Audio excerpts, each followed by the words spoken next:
Pamalandong karon sa ato mga pagbasa mga igsoon, tuguti ko nga mo sugod ta sa usa ka caption sa usa ka salida.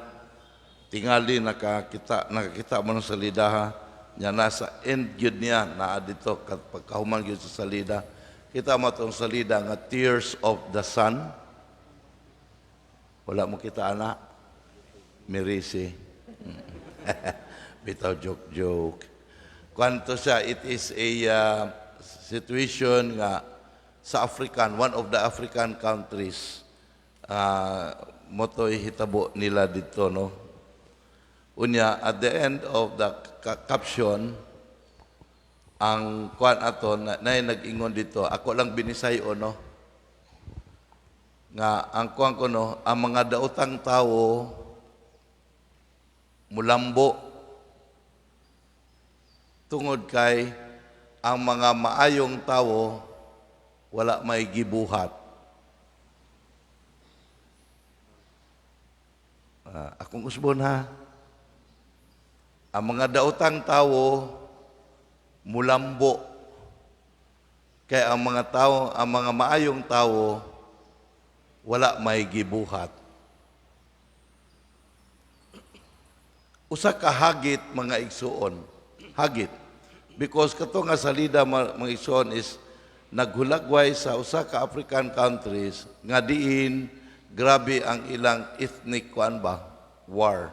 Kunya bisan mga inosente, mga misyonero nato dito gipang patay. Nya mo to nga dunay rescue nga gihimo. Now kini may nganong kini man ang ako ang inatong gihimong jumping board sa atong pagpamalandong karon. Kaya pangutana, mao man ni. Unsa man ang buhaton sa mga maayong tawo? Kadaghan magyud mingo madyo ko nga daghang mga maayong tawo gabuhat magyud og kuan pod. Maayo, wa man ingo nga gapakahilom tingali, dili ba? Pero pangutana, ngano man sa mga maayong gipangbuhat sa mga maayong tawo, murag wala may alibyo. Wala may nahitabo. Nagpadayon man hinoon ang mga daotan. So, asa gud ay manukad. Asa man manukad ang pagpamuhat sa mga maayong tao, panghinaot nga aduna untay alibyo nga mahitabo. Now, aron masabtan nato ni mga igsuon, balik ta sa atong pagtuo. Pagtuo, dili reason. Pagtuo nga dinhi sa kalibutan adunay gubat, spiritual war. Kinsa man nga spiritual war? Tali sa Dios o sa kaaway sa Dios nga mao ang yawa. Nya ang battlefield mao ning atong kalibutan. Unya kay spirito man sila nag-infleshing. Asa nag-infleshing? Dinhi natong mga tao. Unya hinumduman nato nga ang kaaway sa Dios, ang buhat sa kaaway sa Dios, puro ra gyud na opposite sa Dios. Opposite, pananglitan. Ang Dios creator, siya gabuhat ug ang iyang buhat pulos maayo. Unsa may opposite ana? Dili magbuhat. Mao man ang opposite. Unya kay ang Dios pulos nun maayo, ang iyang kaaway pulos pod dautan. So sa ato pa, kung ang tao magbuhat og mga maayo gikan sa Dios nga maayo, gapasabot kay kita may referee ani mga igsoon. O kinsay atong padag-on anis atong kinabuhi kay naman tay freedom. It is always our choice. Mabita na nga last Sunday, muna akong sharing, unya, kinahanglan nga hulmaon man. Hulmaon ang ato ang pagtuo, pananaw kinabuhi, aron nga maka-exercise ta, makagamit ta sa ato ang freedom in the right process and in the right manner. That means, dili lang di ay ta kay abi ka na freedom, magbuhat-buhat lang yun ta without guidance. kinahanglan na atay guidance. Ug ang guidance nato ani mao ang inuntang tuburan sa gabuhat nato kay remember everything in this world apil ng kalibutan apil na ta we are created for a purpose. Wa man ta mo ani by accident ug mo na gisulti sa kalibutan nato kanang gitawag og accidental existence. Big Bang Theory. Mao ni ang gipangtudlo ug gipanghingusgan karon. Aron nga dili na ta mawala ta sa pananaw nga everything in this world created tungod kay dunay tumong. Ang creator wala gabuhat aron lamang makabuhat. Dunay tumong. Ug unsa may sukaranan sa iyang tumong? Pagpaila, pagpadayag sa iyang kaugalingon. That is why everything in this world, katapusan kitang tao, is the expression of the Creator God. That is, diha ang basis mga igsoon. Kung nga nung ga-create man siya, tungkol kay gugma man siya. Mo man na ang gugma mo, develop, mo create, dili mo destroy. So muna ang mga igsoon, ang Diyos, nag-influencing siya sa tao nga iyang larawan o kasamahan, aron nga mailhan siya ug masabtan sa iyang kabuhatan. Unya, ang kaaway sa Dios nga mao ang yawa, ni-influencing pud siya kay espiritu mapud siya sa tao pod aron nga diin mailhan ug mapadayag pud siya nya matabunan ang Dios, meaning dili na makit-an ang Dios. Mao na gipasabot nato mga igsoon pagkapukan sa tao. Pagkapukan sa tao sa kaaway sa Dios. Munang magbuhat na taog sala. Bisan tuod sa atong una-una consciousness, gabuhat ag maayo, pero ang resulta di man maayo gapasabot. Nga ang maayo nga ato ang gituuhan, wala magagikan sa tuburan sa kaayo nga mao ang Dios, kundi nagagikan sa kaaway sa Dios nga mao ang yawa. Monang mga igsoon, ang atong Dios ang dakong gugma, dili siya buot nga magpabilin ta sa maong estado nga kanunay tang mahalayo kaniya. Mabait na nagatukod sa katawan nga pinaagi sa maong katawan iyang giandam aron in the ripening of time magpakatao pag-usab siya. Magpakatao pag-usab siya. O karon miabot na ang panahon. O ang panahon ani-ana nga ang Dios nagpakatao pag-usab aron pinaagi sa mao nga tawo nga Dios nga nagpakatao pag-usab i-recreate ang kalibutan. But this time ang pag-recreate sa kalibutan, pag-recreate sa tao, dili na panahon nila ni Noe, dili na panahon tong nalunop ba, dili panahon sa Sodoma nga giulanan og asupre o kalayo, but conversion of man nga mubalik siya pag ila ngadto sa iyahang Dios. Tungod kay gitagaan man lagita gahom sa Dios mga igsoon. Usana niini ang gahom sa pagpili, the freedom nga yang gihatag nato. Mabitaw na nga dinhi sa ikaduhang pagbasa sulat ni San Pablo ngadto sa taga Galacia, unsa gisulti ni San Pablo, gipahinumduman ta aron mausab unta kini ang mahitabo nato. Unsa giingon niya? Apan alang kanako magpasigarbo lamang ako sa krus sa atong Ginoong Jesucristo kay pinaagi sa iyang krus patay na ang kalibutan alang kanako. Og ako patay na alang sa kalibutan. Kay kung magpakabuhi taning kalibutan na mga igsoon, mauna nga mawala ta sa ato ang direksyon. Kay mununot man ta sa ratsada sa kalibutan. But for us Christians, dili man ni siya maoy direksyon nato. Bisan tuod, magkinabuhi ta sa kalibutan, atong mga panginahanglanon sa kalibutan, tubago nato, apan kinahanglan nga atong tan-awon, siguruhon nato nga ang atong mga pagpamuhat ning kalibutana makapasulod nato sa langit sa kinabuhing dayon. Kay mao man ni ang kamatuoran nga giyagyag sa atong Ginoong Hesus dinhi sa kalibutan. Nga kita dunay padulngan sa ato ang atong kinabuhi dunay padulngan. Nga ini katapos ning kalibutana wa ni matapos minteryo kundili naay kalibutan sa kinabuhing dayon. Unya makasulod lamang ta ni anang langit kundi nining kalibutana atong paharion ang Dios. Munang dina na magsugod mga igsuon, muna'y sukaranan nga buhaton sa mga maayong tawo. Pagsulbad sa iyahang mga pag-antos ning kalibutan na mga igsuon tungod sa mga sayop nga pagtulunan, mahibalik siya, mahayahay ang kinabuhi kung mubalik siya sa pagpahari sa Dios sa iyahang kinabuhi. O gani, mauni ang inuntang gisgutan sa atong ebanghelyo nga gihulagway nato karon.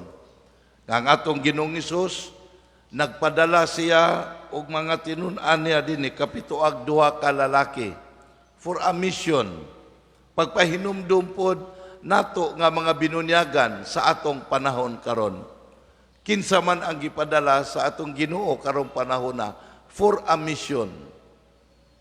Diniwan na magisgot og 72. Kay kato 72 normal man to kay pila ra man to sila kabuok atong panahon na. Nya karon kay kita mga binunyaga naman ta, kita may tinun-an. So kisa di gipadala sa atong Ginoong Hesus sa atong panahon nga maghimo og misyon. Kita, kamo, ako. Nya mao ni ang atong ibalik mga igsuon, ibalik nato ni sa atong panahon karon. Kay ngano nga milambo man ang gingharian sa yawa. Kay mga sakop sa gingharian sa Dios wala man magpalambo niini. Wala man magpalambo niini. Mabito na nga gipadala ang 72 kapituag 2 aron pagsangyaw. Unsa may ilang isangyaw nga maghari na ang Dios. Parion ang Dios. Unsa man nato pagpahari ang Dios? Pagpaila, pagpaday nga nagpahari ta sa Dios. Sa atong pagpaningkamot, pagkinabuhi sa pagtulunan ni Kristo. Unsa man nga magpalangit ta. Kung di ta magpalangit, di kita magpahari sa Dios. Na simple kayo. Kung magpalangit ta, di maningkamot ta. Maningkamot, yun ako kung maningkamot, kay kuan man lifetime journey mo nato ning paningkamot nga pagsalindot sa mga kinaiya og buhat nga yawanon aron nga makasulod ta ni anang langit.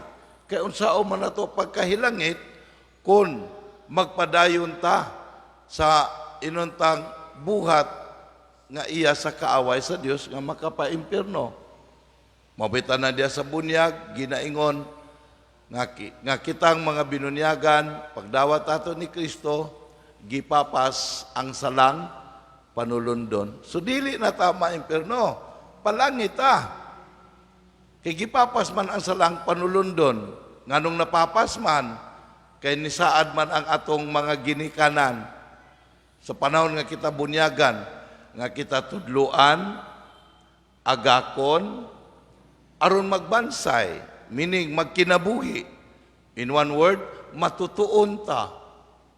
Nga magtubo ta, nga maghulma sa atong pagkatao, diya sa atong pagtuo. Pagtuo sa Dios, pagtuo nato ngadto sa atong Ginoong Hesukristo. Unya gipangutana atong ginikanan o kamupod nga nahimo ng ginikanan, nasabtan ba ninyo pag-ayo? Unsay tubag ginikanan panahon bunyag, nasabtan. Nya nganong nagpadayon man ang salang panulundon sa atong panahon, mas ni grabe man hinuon. Makita nato nis mga timaan. Muingon nga, salamat sa inyong pagpili nako nga nakadaog ko, nya nanlimbong di ay. Si awa, anak. So wala day tanawa nga ang pagpanlimbong dautan. Nahimong maayo na ng pagpanlimbong. Maura ba nirong panahon na mga igsuon? Mabita ng karong panahon na we have to do mission. Unsa nga mission? Pagpalambo atong ibalik ang Dios kanto pagpahari sa Dios. Kaya ang tanan nga magpahari sa Dios, magkinabuhi sa kamatuoran ni Kristo. Nakaroon na bang panahon na ang kaaway sa Dios, grabe kayo ang iyang mga influences, pagpalapnag sa iyang mga sayop o baka nga pagtulunan. Sa in English pa, fake news. Daghan kayong cohort sa fake news information. Kanang makadawat og cellphone, maana din, mo share po, ni daghan na ang fake news. Diretso share, walay pagpamalandong. Daghan kayong panahon na mga igsoon. Mabita na nga aron nga maklaro na to ni, balik ta ni Kristo. Nga mo'y atong basihanan sa pagkinabuhi mga igsoon. Mabita na nga akong balikon dinhi ang ako ang gipaambit karon og hantod kanusa ta mutuo niini no ako gining kanuna ibalik-balik ipamugos nga kinahanglan kitang mga Katoliko mga igsoon kinahanglan mutuo gyud ta nga kitang mga Katoliko diha sa bunyag mga born again tang tanan. Kimo man naging bunyag, kining inyong anak nga nabunyagan na tao na pag-usap. Unsa in English ana? O, mo na naitabo ninyo, naitabo nako, naitabo natong tanan. Maubita na mga igsoon, kanang mga Katoliko, mga igsoon nato, nga nibiya nato, unya mingon silang na born again, tanawa ilang kinabuhi. Supposed to be mauunta na. That's why God allowed nga mahitabo ni nato aron nga mapahinumduman ta what it means to be a born again. Tanawa ng mga born again, oh. Di ba? Tungod kay natawo na kuno sila pag-usab, tanaw manakay mong sakyanan. Di ba? Magsigig yaw-yaw kabayang Kristo. Unya, magdalag Biblia, di ba? Nya mga Katoliko, unsa man ang iyang giyaw-yaw. Ilang kalagot sa ilang pari, kalagot sa ilang silingan, kachismis. Unya, gadala bag Biblia, wala, kay maulaw. Si awa sa? Ikaulaw si Kristo. Nya, gilasan na ta. Natanawan ng mga born-again, kung mag-ingon they are better than us. No.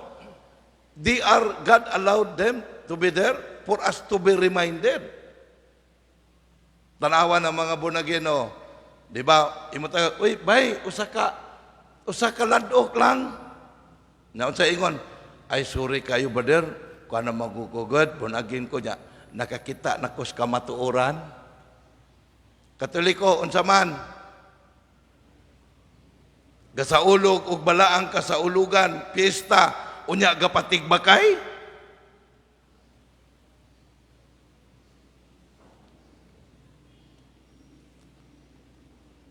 Inom, social drinking, okay. Pero kung inom nga mumaoy na, wala na, dili na mauiyan na sa yawa.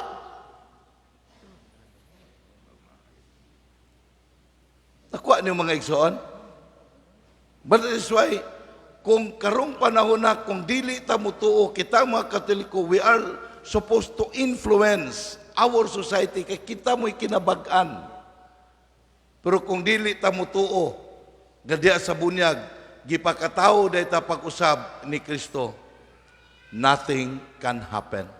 Ug mulambo gyud ang gingarian sa kaaway sa Dios mga igsoon. Asa man siya mulambo pod, sa mga binunyagan rapod. Why? Kay wa may gibuhat ang mga binunyagan sa iyang kinabuhi sa kaluwasan. That's why today, mga igsoon, we are reminded.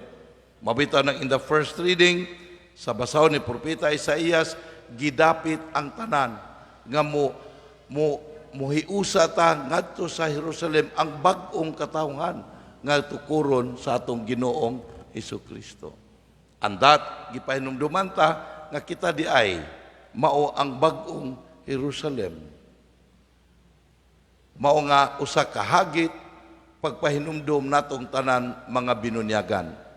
Akong balikon nga sa pagdawat ato ni Kristo sa atong kinabuhi, let us learn to believe nga kita nga tao na pag-usab o kini mao ang pagpakatao pag-usab diha ni Kristo nagpasabot og bag-ong imahin, bag-ong larawan sa atong pagkatao ug katilingban.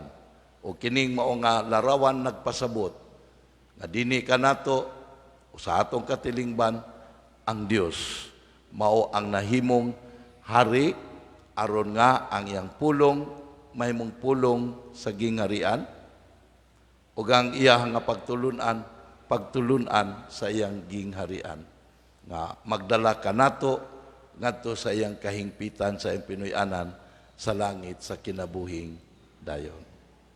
Amen.